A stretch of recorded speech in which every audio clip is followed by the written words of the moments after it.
Hello everyone, कैसे हो आप सभी लोग। आप सभी का स्वागत है। आज की इस वीडियो में हम डिस्कस करेंगे 51 से लेकर 100 तक के क्वेश्चन जो कि सभी काफ़ी मोस्ट इम्पोर्टेंट हैं और कई बार परीक्षा में पूछे भी जा चुके हैं। यदि आपने इन 50 प्रश्नों में से 40% सही कर दिए तो आपका सिलेक्शन पक्का है, लेकिन जो लास्ट के 10 प्रश्न हैं वो भी काफ़ी इम्पोर्टेंट हैं। तो इस वीडियो में अंत तक बने रहें। तो चलिए शुरू करते हैं बिना देरी के। आज का पहला प्रश्न, निर्वात में प्रकाश की चाल कितनी है? निर्वात में प्रकाश की चाल कितनी है?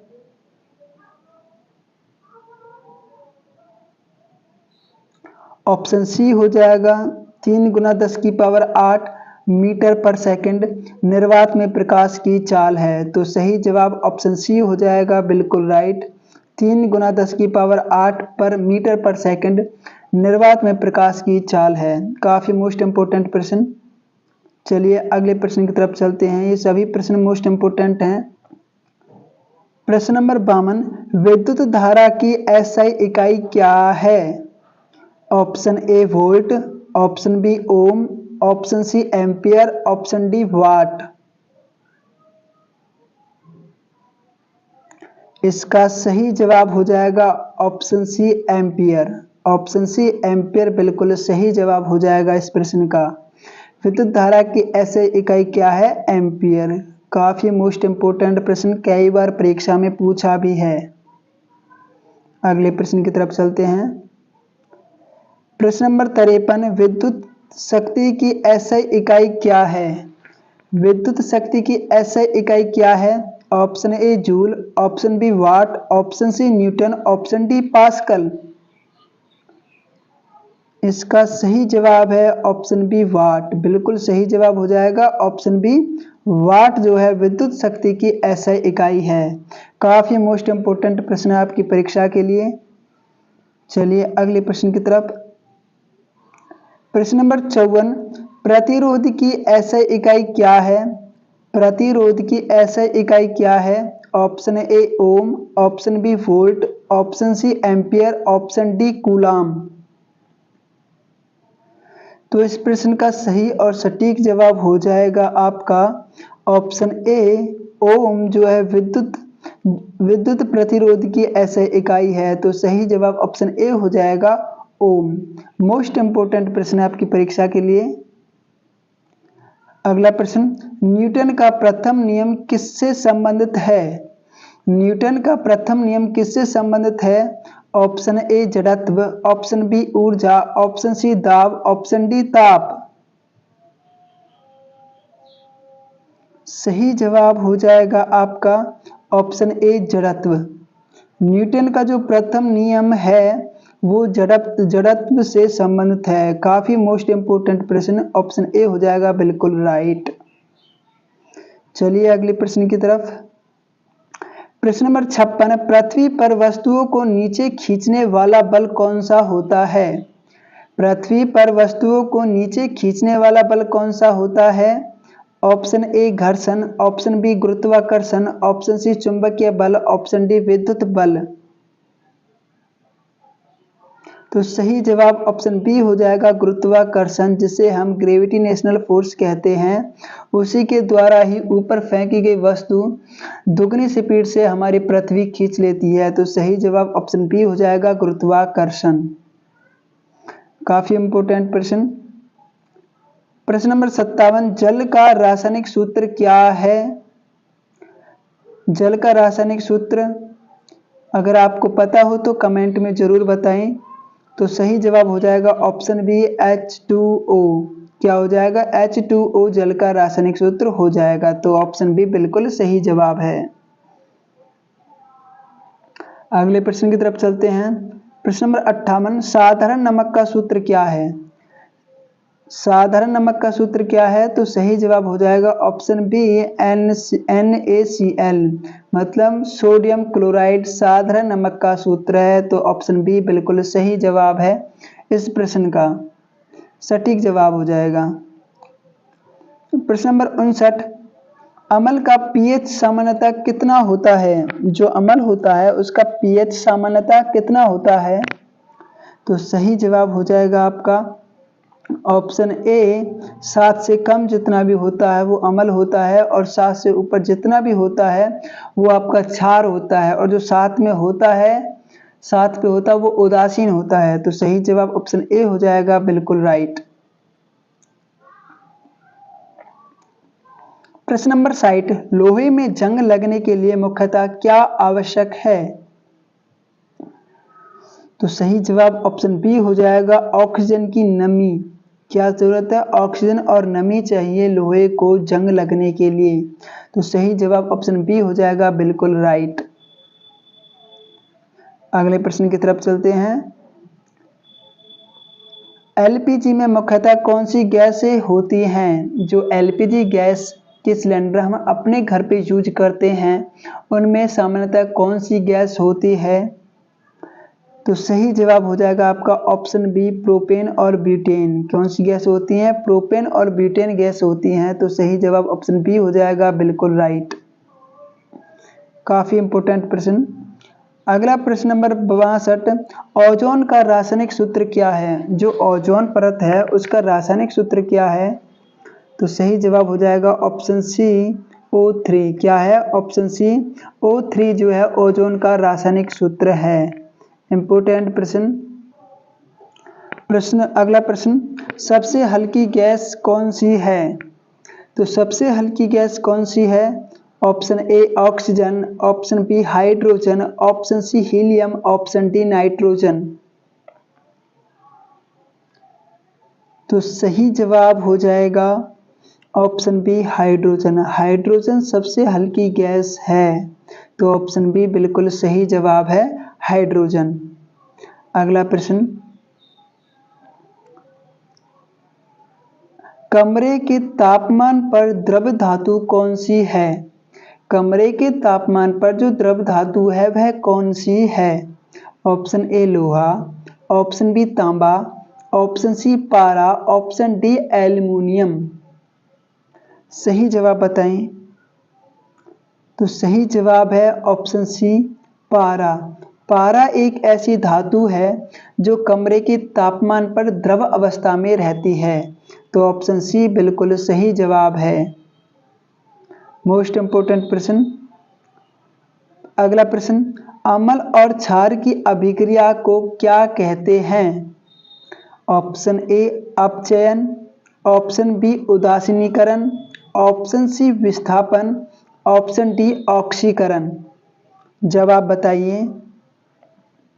तो सही जवाब हो जाएगा ऑप्शन बी, उदासीकरण। क्या कहते हैं? उदासीकरण। अमर और क्षार को जब मिलाया जाता है तो उदासीनीकरण अभिक्रिया होती है। ऑप्शन बी बिल्कुल सही जवाब है। अगला प्रश्न, भारतीय रिजर्व बैंक की स्थापना कब हुई है? भारतीय रिजर्व बैंक की स्थापना कब हुई? Option A 1930, option B 1935, option C 1947, option D 1950। तो सही जवाब है इस प्रश्न का ऑप्शन बी 1935। जो भारतीय रिजर्व बैंक की जो स्थापना है वो 1 अप्रैल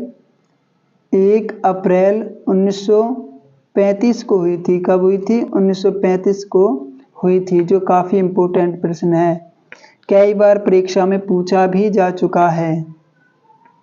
चलिए अगले प्रश्न की तरफ चलते हैं। प्रश्न नंबर अगला, आरबीआई का जो मुख्यालय वो कहाँ है? आरबीआई का मुख्यालय कहाँ है?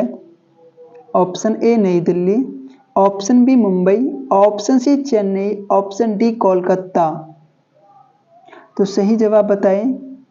तो इसका सही जवाब हो जाएगा आपका ऑप्शन बी मुंबई। मुंबई में आरबीआई का मुख्यालय है। तो ऑप्शन बी बिल्कुल सही जवाब है। काफी इंपोर्टेंट प्रश्न।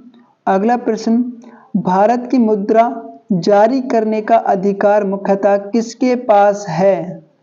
Option A SBI, option B RBI, option C वित्त मंत्रालय, ऑप्शन डी सेबी। तो इस प्रश्न का सही जवाब जो होगा वो हो जाएगा ऑप्शन बी आरबीआई। आरबीआई इस प्रश्न का बिल्कुल सही और सटीक जवाब है। भारत की मुद्रा जो जारी करता है वो आरबीआई बैंक करता है। तो ऑप्शन बी बिल्कुल सही जवाब है। अगला प्रश्न, नीति आयोग ने किस संस्था का स्थान लिया है? जो नीति आयोग बना है उसने किस संस्था का स्थान लिया है? ऑप्शन ए वित्त आयोग का, ऑप्शन बी योजना आयोग का, ऑप्शन सी चुनाव आयोग का, ऑप्शन डी यूपीएससी का। काफी इंपोर्टेंट प्रश्न है ये। तो इसका सही और सटीक जवाब हो जाएगा ऑप्शन बी योजना आयोग का। किसका स्थान लिया है? योजना आयोग का स्थान लिया है। तो ऑप्शन बी बिल्कुल सही जवाब है इस प्रश्न का। नीति आयोग की स्थापना पूछ ले तो बोल देना 2015 में हुई थी। फिलहाल जो चेयरमैन है वो हमारे माननीय प्रधानमंत्री श्री नरेंद्र मोदी हैं। काफी मोस्ट इंपोर्टेंट प्रश्न। प्रश्न नंबर 70, पंचायती राज व्यवस्था कितने सत्रों की है? जो पंचायती राज व्यवस्था होती है वो कितने सत्रों की होती है? Option A 2, option B 3, option C 4, option D 5। तो सही जवाब हो जाएगा ऑप्शन बी 3। जो पंचायती राज व्यवस्था होती है वो 3 सत्र की होती है। बिल्कुल सही जवाब ऑप्शन बी है। काफी इंपोर्टेंट प्रश्न। प्रश्न नंबर अगला, भारत का पहला उपग्रह कौन सा था? भारत का पहला उपग्रह कौन सा था?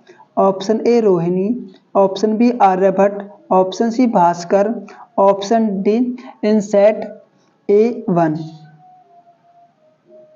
तो इसका सही सटीक जवाब बताएं।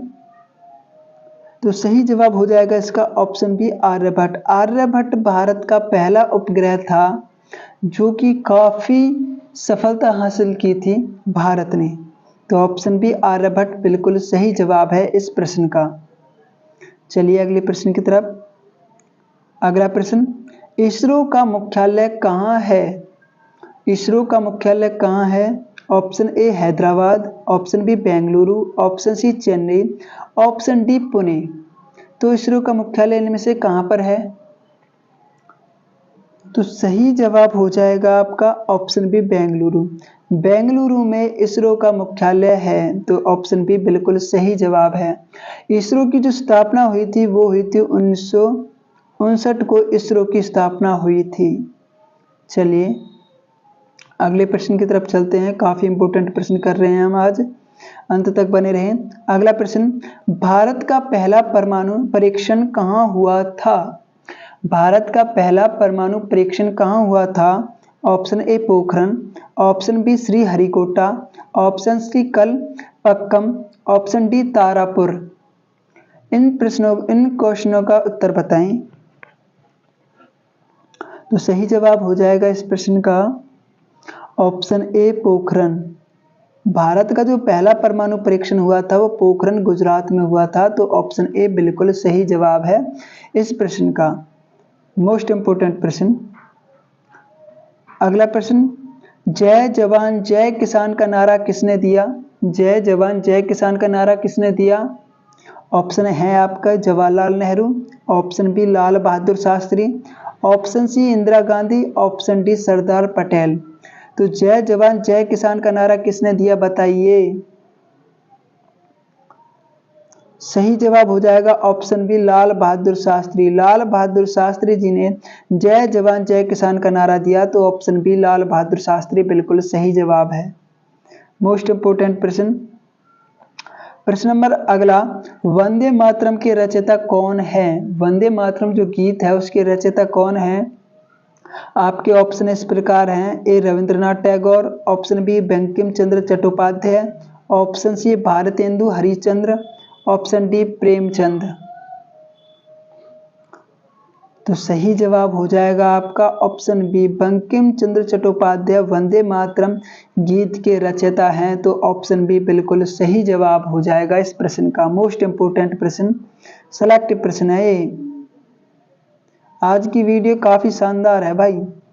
अगला प्रश्न, भारत का राष्ट्रगीत कौन सा है? भारत का राष्ट्रगीत कौन सा है? ऑप्शन है इस प्रकार। ए जनगण मन, option B Vande Mataram, option C सारे जहां से अच्छा, ऑप्शन डी ए मेरे वतन। तो सही जवाब हो जाएगा आपका ऑप्शन बी। वंदे मातरम भारत का राष्ट्रीय गीत है जिसको लिखा था बंकिम चंद्र चट्टोपाध्याय ने। मोस्ट इंपोर्टेंट प्रश्न, सही जवाब ऑप्शन बी हो जाएगा, बिल्कुल राइट। अगला प्रश्न नंबर 77, जनगण मन के रचयिता कौन है? जनगण मन के रचयिता कौन है? आपके ऑप्शन इस प्रकार हैं, A Bankim Chandra, B Rabindranath Tagore, option C Sarojini Naidu, option D Iqbal. तो इसका सही जवाब हो जाएगा ऑप्शन बी, रविंद्रनाथ टैगोर जी ने जनगण मन की रचना की थी। तो सही जवाब ऑप्शन बी हो जाएगा, बिल्कुल राइट, रविंद्रनाथ टैगोर। प्रश्न नंबर 78, कथक किस क्षेत्र का प्रमुख शास्त्रीय नृत्य है? कथक किस क्षेत्र का शास्त्रीय नृत्य है? ऑप्शन ए उत्तर भारत, ऑप्शन बी दक्षिण भारत, ऑप्शन सी पूर्वोत्तर भारत, ऑप्शन डी पश्चिम भारत। तो इस प्रश्न का सही जवाब है आपका ऑप्शन ए उत्तर भारत का। ऑप्शन ए उत्तर भारत बिल्कुल सही जवाब है। कथक जो है उत्तर भारत का एक शास्त्रीय नृत्य है। जो कथक नृत्य है वो उत्तर प्रदेश राज्य में बहुत ही ज्यादा प्रचलित है और बहुत ही ज्यादा किया जाने वाला एक नृत्य है। अगला प्रश्न, भारतनाट्यम किस राज्य से संबंधित है? भारतनाट्यम एक शास्त्रीय नृत्य है तो वह किस राज्य से संबंधित है? तो आपके ऑप्शन हैं, A Kerala, option B Tamil Nadu, option C Assam, option D Orissa. तो भारतनाट्यम जो एक शास्त्रीय नृत्य है वो तमिलनाडु से संबंधित है, तो ऑप्शन बी तमिलनाडु बिल्कुल सही जवाब है इस प्रश्न का। मोस्ट इंपोर्टेंट प्रश्न। अगला प्रश्न, कथकली किस राज्य का नृत्य है? तो कथकली किस राज्य का शास्त्रीय नृत्य है? Option A Kerala, option B Gujarat, option C Punjab, option D Bihar. तो सही जवाब है जो कथकली है वो केरल राज्य का एक शास्त्रीय नृत्य है, तो ऑप्शन ए केरल बिल्कुल सही जवाब है इस प्रश्न का। काफी मोस्ट इंपोर्टेंट प्रश्न, हर बार परीक्षा में देखने को मिलते हैं ऐसे प्रश्न। अगला प्रश्न, 2026-27 का केंद्रीय बजट किसने पेश किया? 2026 और 27 का केंद्रीय बजट किसने पेश किया? आपके ऑप्शन है, A Amit Shah, option B Nirmala Sitharaman, option C Piyush Goyal, option D S Jaishankar. तो सही जवाब हो जाएगा आपका ऑप्शन बी, निर्मला सीतारमण ने 2026 और 27 का केंद्रीय बजट पेश किया था। तो सही जवाब ऑप्शन बी हो जाएगा कि निर्मला सीतारमण बिल्कुल सही जवाब। अगले प्रश्न की तरफ चलते हैं। प्रश्न नंबर अगला, बजट 2026-27 में अनुमानित राजकोषीय घाटा जीडीपी का कितना है? राजकोषीय घाटा जीडीपी का कितना है? Option A 3.9, B 4.3, C 4.8, D 5.1। तो सही जवाब है ऑप्शन बी, 4.3% राजकोषीय घाटा जीडीपी का माना जाता है। तो सही जवाब ऑप्शन बी हो जाएगा, बिल्कुल राइट। मोस्ट इंपोर्टेंट प्रश्न। अगला प्रश्न, बजट 2026-27 में कुल व्यय का अनुमान कितना है? कुल व्यय का अनुमान कितना है? आपके option A 43.5 crore, B 48.5 crore, C 53.5 crore, D 58.5 crore. तो सही जवाब है ऑप्शन सी 53.5 करोड़। जो बजट है 2026-27 में कुल व्यय का अनुमान लगाया गया है 53.5 करोड़। तो ऑप्शन सी बिल्कुल सही जवाब है। अगला प्रश्न, बजट 2026-27 का पहला बजट किस भवन में तैयार किया गया? आपके option A Sansad Bhavan, option B north block, option C Kartavya Bhavan, option D विज्ञान भवन। तो सही जवाब है ऑप्शन सी कर्तव्य भवन में बजट 2026 और 27 का पहला बजट तैयार किया गया था। तो ऑप्शन सी बिल्कुल सही जवाब है इस प्रश्न का। मोस्ट इंपोर्टेंट प्रश्न देखने को मिलेगा आपको परीक्षा में। आज की क्लास बहुत शानदार है, अंत तक बने रहें। प्रश्न नंबर 85, भारत टैक्सी का औपचारिक शुभारंभ कब हुआ? भारत टैक्सी का औपचारिक शुभारंभ कब हुआ? तो ऑप्शन ए 26 जनवरी 2026, बी 5 फरवरी 2026, सी 15 मार्च 2026 या डी 1 अप्रैल 2026। तो सही जवाब बताएं। तो सही जवाब है इस प्रश्न का ऑप्शन बी 5 फरवरी 2026 भारत टैक्सी का औपचारिक शुभ आरंभ हुआ था। तो ऑप्शन बी बिल्कुल सही जवाब है इस प्रश्न का। मोस्ट इंपोर्टेंट प्रश्न।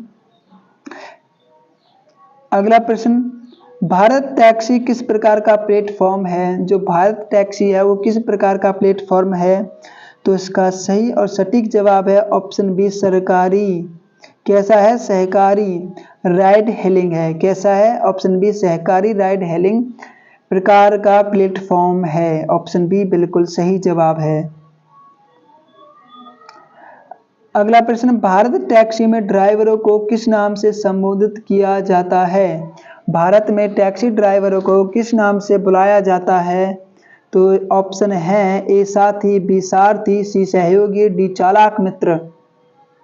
तो सही जवाब हो जाएगा इस प्रश्न का ऑप्शन बी सारथी। सारथी का मतलब होता है कि साथ देने वाला। तो भारत में टैक्सी चलाने वालों को सारथी के कहकर पुकारा जाता है। तो ऑप्शन बी बिल्कुल सही जवाब है इस प्रश्न का। काफी खूबसूरत प्रश्न है ये।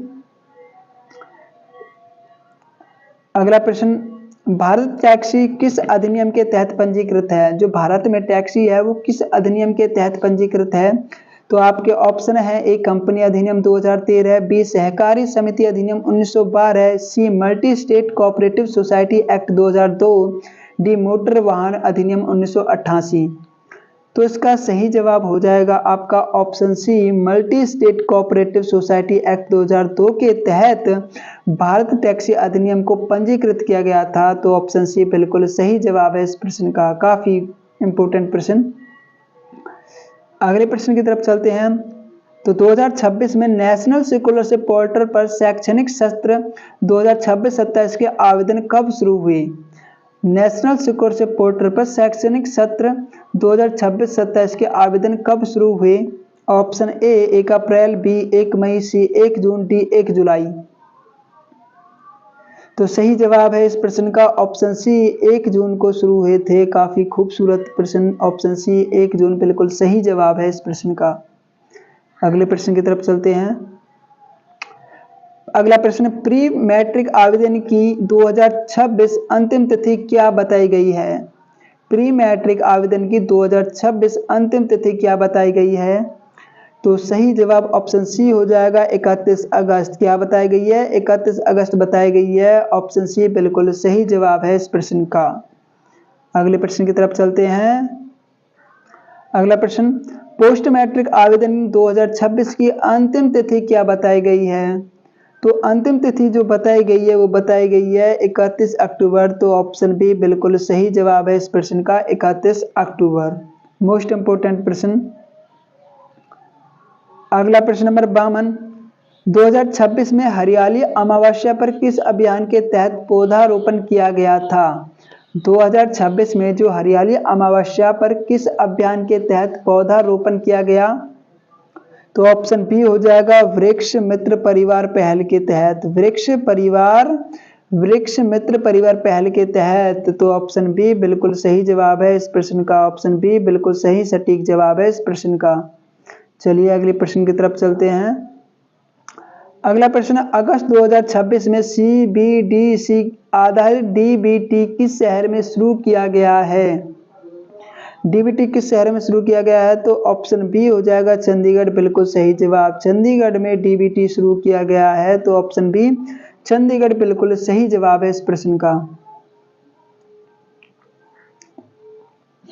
अगला प्रश्न, CBDC का पूरा नाम क्या है? जो CBDC है उसकी फुल फॉर्म क्या है? तो फुल फॉर्म है central bank digital currency. Option A बिल्कुल सही जवाब है। सेंट्रल बैंक डिजिटल करेंसी इसका सही जवाब है इस प्रश्न का। चलिए अगले प्रश्न की तरफ। प्रश्न नंबर 95, इकोनॉमिक सर्वे 2025-26 में FY 26 के लिए वास्तविक GDP वृद्धि का अनुमान कितना था? वास्तविक। तो ऑप्शन सी हो जाएगा 7.4%। कितना था? 7.4% था। तो ऑप्शन सी बिल्कुल सही जवाब है इस प्रश्न का। अगला प्रश्न, भारत टैक्सी का मुख्य उद्देश्य किस मॉडल पर आधारित है? भारत जो टैक्सी का मुख्य उद्देश्य किस मॉडल पर आधारित है? तो ऑप्शन बी हो जाएगा सारथी ऑनर पर। ऑप्शन बी सारथी ऑनर बिल्कुल सही जवाब है। चलिए अगले प्रश्न की तरफ चलते हैं। प्रश्न नंबर 97, बजट 2026-27 में केंद्र की शुद्ध कर प्राप्तियों का अनुमान कितना रखा गया है? शुद्ध कर प्राप्तियों का अनुमान कितना रखा गया है? तो ऑप्शन सी हो जाएगा 28.7 करोड़। कितना? ऑप्शन सी हो जाएगा 28.7 करोड़, जो कि सही जवाब है इस प्रश्न का। अगला प्रश्न, बजट 2026-27 में जीडीपी के मुकाबले अनुमानित डेब्ट जीडीपी रेशो कितना है? तो ऑप्शन सी हो जाएगा 55.6%। ऑप्शन सी 55.6% है। अगला प्रश्न, भारत टैक्सी को किस मंत्रालय के तहत शुरू किया गया है? भारत टैक्सी को किस मंत्रालय के तहत शुरू किया गया है? तो ऑप्शन बी हो जाएगा सहकारिता मंत्रालय के द्वारा। ऑप्शन बी सहकारिता मंत्रालय के द्वारा। अगला प्रश्न, 2026-27 के बजट के 3 कर्तव्यों में पहला कर्तव्य किससे संबंधित है? ऑप्शन ए हो जाएगा आर्थिक वृद्धि में तेजी और स्थायित्व के लिए। आर्थिक वृद्धि में तेजी और स्थायित्व के लिए बजट के तीनों कर्तव्यों में पहला कर्तव्य इससे संबंधित है। तो ऑप्शन ए बिल्कुल सही जवाब है। तो ये थे आज के शानदार प्रश्न। उम्मीद करता हूँ आपको सभी प्रश्न याद हो गए होंगे। ये काफ़ी इम्पोर्टेंट प्रश्न है और काफ़ी इम्पोर्टेंट क्लास है। अगर आप हमारे चैनल पर नए हैं तो चैनल को सब्सक्राइब जरूर करें और हमें कमेंट में बताएं कि आपने इन प्रश्नों में से कितने प्रश्न सही किए। अगर आपने 40 किए तो आप सेफ हो, आपका सिलेक्शन पक्का है। अगर 40 से कम है तो आपको मेहनत करने की ज़रूरत है। Thank you so much. Please like share ज़रूर करना। मिलते हैं अगली वीडियो में।